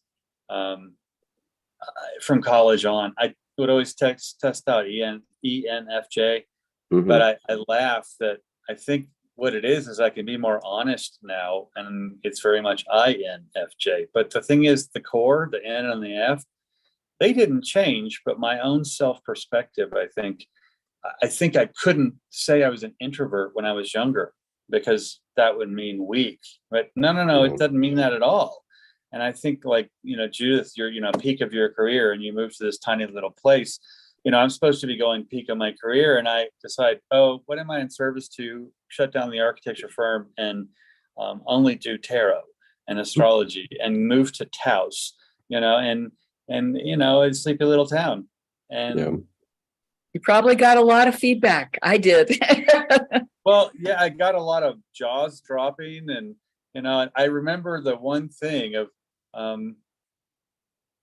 how am I going to tell myself, not my mom, not my dad, not my stepmom, no one, how am I going to tell myself that I just took my high level of acceptable risk and shut down my architecture firm to do tarot? And then I thought, well, wait, who gave me that bias? No one gave me that bias that somehow it's not a real job. But, right. And then, then I'm going to sign a lease for my table and blah, blah, blah, blah, blah. And, I laugh that I've never been happier. And, and it's interesting you talking about, sometimes notes come, but I started walking back and forth because I live about 6 blocks, third of a mile from where I read on the plaza here. And out of serendipity, I mean, literally the brakes broke on my car. I mean, my foot went to the floor. And then I started thinking, I've been driving 3 to 5 miles out to the highway and back just so my car warms up and it doesn't smell like gasoline running rich. And I realized, why have I been driving to work? So, it's good on the belly and, it's good for the exercise. But what I found though, it's actually healthier for me psychologically, because all day long, full focus, you're tuning the fire down to blowtorch or calm in that silence intensity piece. But when I leave the plaza, there's always just because I'm just like, I want to go run a mile and then go cook a great big dinner and blah, blah, blah. But walking that 15, 20 minutes allows me literally to walk it out. Yeah. So by the time I get home, I can sit down and not be up for 5 hours, if I get home late. So regretfully, we have to draw this to a close, but I want to read one paragraph as a tease for next week, because this is one of my favorite passages and one that I really want to discuss. I'd love to have you present, Judith, if you want to hear. But Yes. this is starts on page 230, the top of 230 of the Reader's Edition. And I'll just read the paragraph and then we'll wrap it up for this week. So, therefore, you see those old scholars running after recognition in a ridiculous and undignified manner. They are offended if their name is not mentioned, cast down if another one says the same thing in a better way, irreconcilable if someone alters their views in the least. Go to the meetings of scholars and you will see them, these lamentable old men with their great merits and their starved souls, famished for recognition and their thirst which can never be slaked. The soul demands your folly, not your wisdom. Whoa. Yeah. Amen. Wonderful. Thank you.